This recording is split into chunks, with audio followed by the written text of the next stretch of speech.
She laughed. You'll never be as successful as my ex. I smiled. Maybe not. Then I hired him to work under me.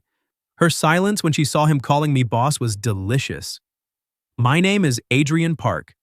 I'm 33 years old, a product growth director at a SaaS company in Seattle. I didn't grow up with much. My parents were immigrants from South Korea who worked double shifts just to keep the lights on. I learned early that nothing was handed to me. Every inch of progress I made in life came from long nights with spreadsheets, building products nobody thought would scale, and standing my ground in boardrooms where no one expected me to last 5 minutes. But that kind of discipline didn't impress everyone, especially not my wife, Lila. Lila had a sharp smile and an even sharper tongue. When we first met, she loved telling people she admired my drive. She liked that I wasn't coasting like the flashy guys she used to date, or at least that's what she said at the beginning. As time passed, her praise turned into comparisons. Her ex, Victor, used to close 7-figure deals in sales. Her ex knew all the right people at rooftop bars and private golf clubs. Her ex had swagger. And me? According to her, I just had data charts and quiet ambition. One night, after a work dinner where I'd just landed a mid-sized client, I came home tired but proud. Lila was sitting on the couch scrolling through Instagram. She didn't even look up when she asked, "So, how much was the deal worth? 6 figures? 7? Because Victor once closed a $1 million contract in one call." I told her the truth. It wasn't about one flashy number. It was about building a system that grew month after month. She laughed, a cruel laugh that stuck in my ears like glass. "You'll never be as successful as my ex," she said. I remember setting my briefcase down and looking at her for a long moment. I didn't yell. I didn't argue. I just smiled faintly and said, "Maybe not." That answer confused her, maybe even annoyed her. But inside, something shifted. Because I knew something she didn't. Success doesn't announce itself with Instagram posts or bragging at cocktail parties. It shows up in the long run, when the spotlight fades and only results remain. What I didn't know yet was that fate had a cruel sense of humor, because a few weeks later, I would sit across from her ex, the great Victor Hale, at a job interview table. And this time, I'd be the one holding the pen that decided his future. After that night when Lila laughed in my face, the house started to feel off. Not broken outright, but like drywall hiding cracks will spread sooner or later. At breakfast, she scrolled through her phone, half listening when I talked about the team's progress. When I tried to share an article I was proud to be quoted in, she skimmed it and said, "Cute." But Victor was in Forbes once, remember? Every time she said his name, it landed like a hammer against glass. I kept working harder. I thought, maybe if I landed a bigger account, maybe if my title jumped another rung, she'd stop looking backward. But the higher I climbed, the less she seemed to care. The comparisons weren't the only issue. Lila had grown fond of the status crowd, dinners with acquaintances who measured success in wristwatches and vacation homes.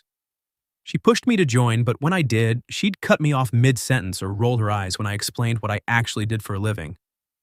One night, at a charity gala, a slick guy in a velvet jacket asked what I did. When I said, "Product Growth Director," Lila jumped in before I could finish. "Basically, he crunches numbers all day, nothing glamorous." They both laughed. That laugh, it was always the same. At home, she insisted we should upgrade our lifestyle. A bigger condo downtown, a luxury car, a club membership.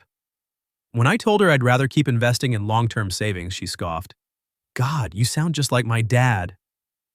Always frugal, never bold, but the worst part wasn't her disdain. It was the way she spoke to our son, Leo, who was only 6. When he drew a picture of me at work and proudly showed her, she smiled thinly and said, "Sweetheart, maybe next time draw Daddy as a boss instead of sitting at a desk." Leo's face fell. That night when I tucked him in, he whispered, "Dad, are you a boss? Or just small?" It broke something in me, because Lila wasn't just tearing me down, she was planting seeds in my son's head too. And yet, I stayed silent, smiling, grinding at work, waiting for the moment when those cracks would stop being invisible. I didn't know that moment was about to arrive sooner than I ever expected. On a Tuesday morning in a glass-walled conference room, when HR forwarded me the resume of a new applicant, the name at the top stopped me cold, Victor Hale. The morning of the interview, I straightened my tie in the reflection of the conference room glass and told myself to act normal. This was just another candidate, just another resume in a stack I'd read 100 times before. But my pulse said otherwise. Victor Hale, Lila's golden idol, the man she'd said I'd never measure up to. The resume was underwhelming. Inflated job titles, vague bullet points. A sales record that peaked years ago and then dropped into freelance consulting that looked more like unemployment dressed up in LinkedIn jargon. Still, when he walked into the room, he wore confidence like cologne. Tan skin, designer suit just a touch too flashy for corporate Seattle, a smile that looked rehearsed in the mirror. "Adrian Park," he said, extending his hand. "Heard your name around." "Thanks for seeing me." I shook it firmly, not letting my voice betray anything. "Of course, Victor." "Please, have a seat." As the panel began their questions, I mostly listened. Victor had charm, sure, but it was surface deep. When asked about his experience scaling enterprise accounts, he pivoted to stories about taking clients to Vegas. When asked about managing downturns, he bragged about always finding a way to keep drinks flowing. I could feel the other managers shifting uncomfortably. Finally, one turned to me. "Adrian, do you have any questions for Mr. Hale?" I looked Victor straight in the eye. "Yes, you've spoken about winning big accounts years ago, but here's the reality. Our company doesn't need a showman. We need someone who can build trust, track metrics, and actually retain clients long term. Tell me, Victor, what systems have you built to ensure sustainable growth?" His smile faltered for the first time. He stammered, then recovered with some line about relationships being everything. I let the silence hang. Everyone in the room knew what that answer meant. The interview ended 15 minutes early. Afterward, HR asked me privately, "So, what do you think?" I tapped his resume once, then set it aside. We've hired people for charisma before. It never ends well. But maybe he's worth considering for junior sales support. HR raised an eyebrow. "Under you?" I smiled faintly. Exactly. 2 weeks later, the offer went out.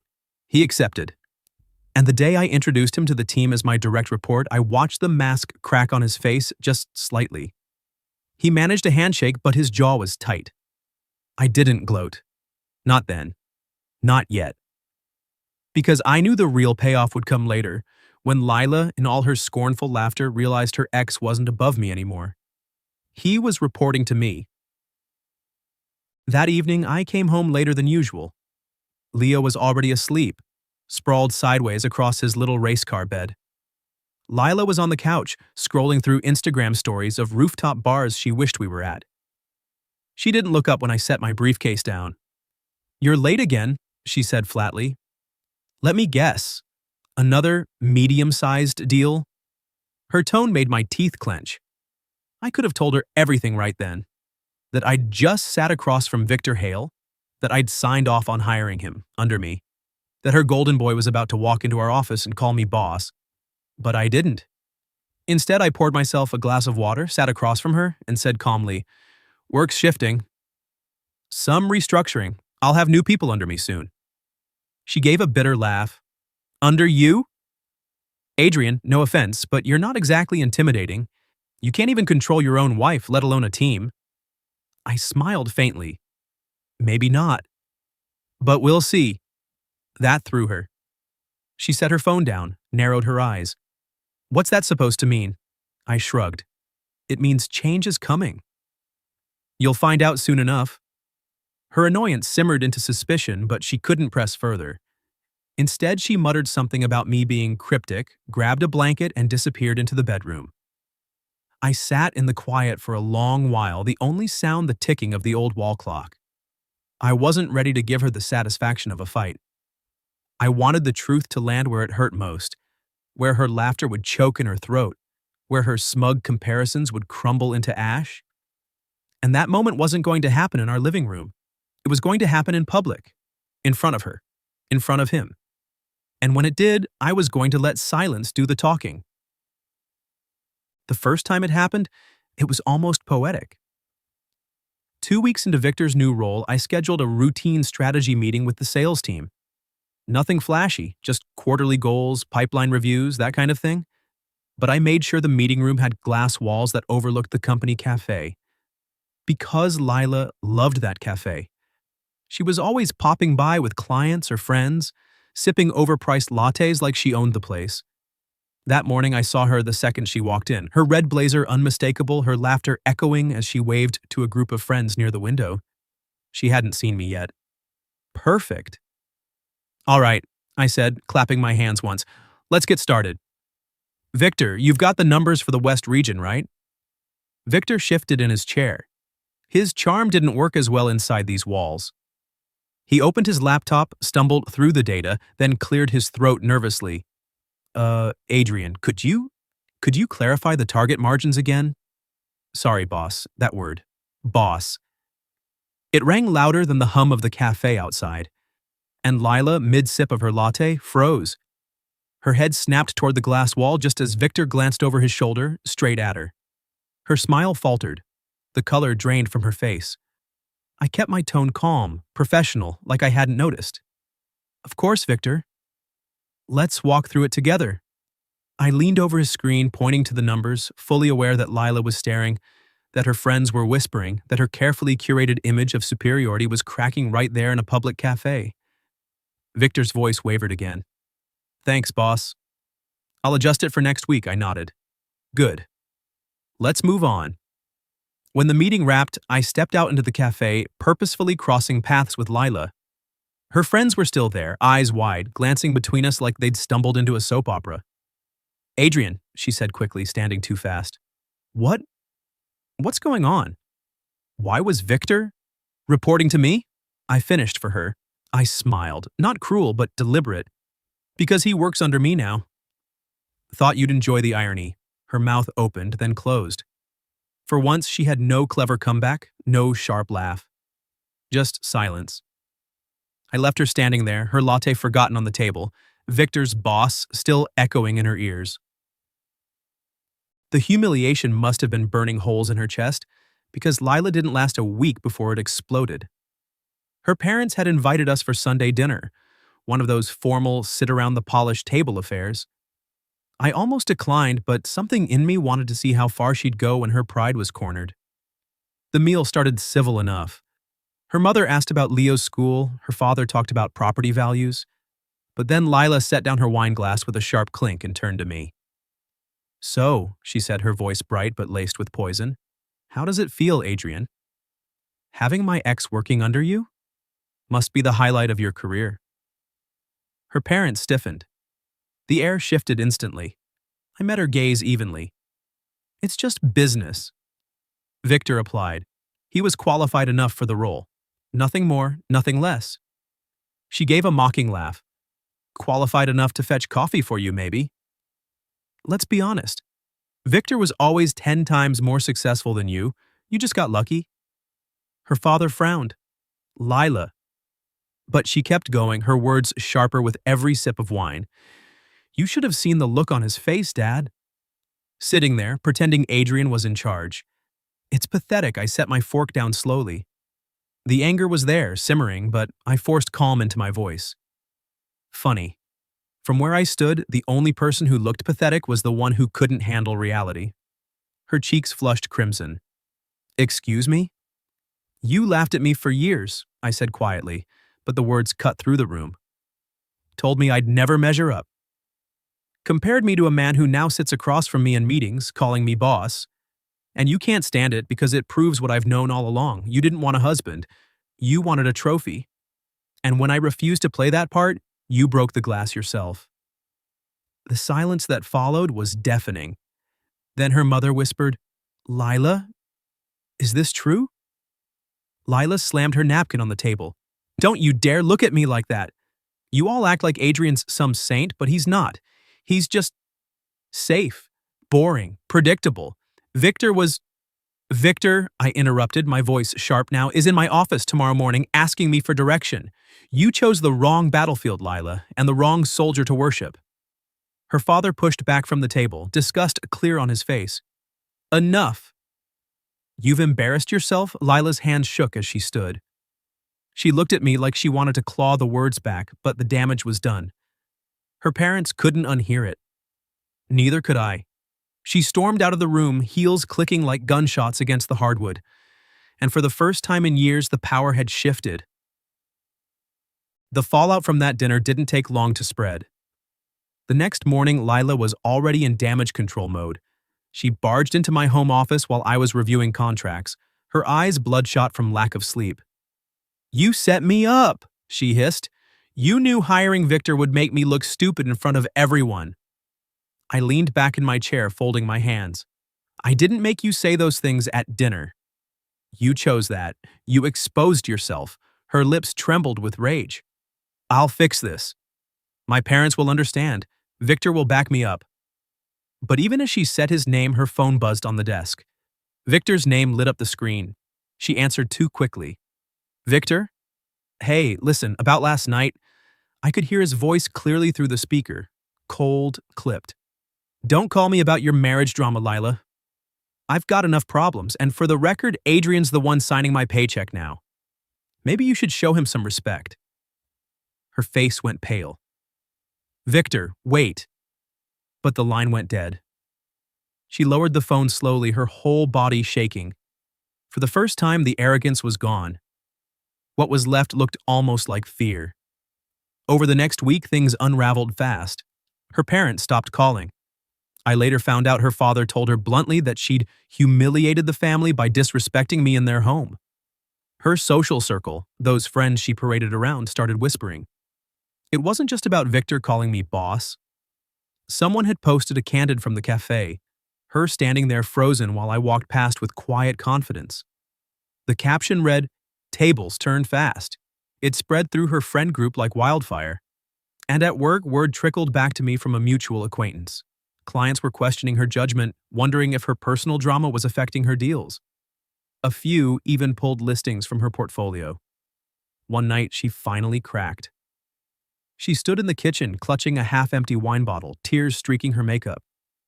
"Why are you doing this to me?" she whispered. "Why can't you just let me win once?" I looked at her, really looked. This woman who'd mocked me, belittled me, and built her self-worth on tearing me down. And now she was begging for scraps of control. "You wanted to laugh at me," I said quietly. "Instead, you laughed yourself off the stage." She collapsed into a chair, sobbing into her hands. But I felt no pity. Not anymore. Because her collapse wasn't something I orchestrated. It was something she built herself, brick by brick, until the whole tower came crashing down. The night I finally handed her the divorce papers, there wasn't a fight. No broken glass, no screaming. Just silence. She stared at the envelope in my hand, then at me, her lips parting like she might beg. But the words never came. Maybe she knew it wouldn't matter. "This marriage is over," I said evenly, "and the only thing left to decide is how cleanly it ends." Her eyes shimmered, but the arrogance still flickered there. "You'll regret this, Adrian. Everyone will see what you've done to me. I'll tell them you were controlling, that you ruined me." I almost laughed. "Go ahead." Because what she didn't know, yet, was that her precious Victor had already started talking. 2 days earlier, HR called me in. "Adrian, just so you know, your subordinate Victor filed a complaint." My stomach tightened for a second until they continued. "Not against you. Against Lila." Apparently, she'd been harassing him with late-night texts, trying to reignite old sparks. But Victor, desperate to keep his new job, turned them all over. Screenshots, call logs, even a voicemail where she slurred about how Adrian will never be half the man you were. Company policy was clear. No harassment tolerated. HR warned me they might need to escalate if she kept contacting him. And then the real bomb dropped. The screenshots leaked. Nobody knew how. Victor swore it wasn't him, but someone from HR probably whispered to the wrong ear. Within hours, the messages were floating around social media, threads tearing apart Lila's hypocrisy. The woman who mocked her husband for years now crawling back to her ex, who called that husband boss. By the time she stormed into my office with mascara streaked down her face, the internet had already crowned her with a new nickname, the Queen of Humiliation. Her real estate clients bailed en masse. Her reputation was shredded. And me? I didn't have to say a word. The world did the talking for me. Back in our living room, she finally sank into the couch, clutching the unsigned divorce papers. You planned this. I shook my head. No, Lila. You did. I walked away, leaving her in the ruins she'd built herself. 6 months later, I signed the closing papers on a new home, a modest but beautiful place filled with laughter instead of scorn. Leo and I painted his room bright blue. He asked if it felt weird starting over. I told him the truth. No, it feels like breathing again. And on moving day, as we stood in the backyard, he tugged on my sleeve and whispered, "Daddy, are we free now?" I looked at the horizon, at the house that was finally ours, and nodded. "Yes, son, we're free."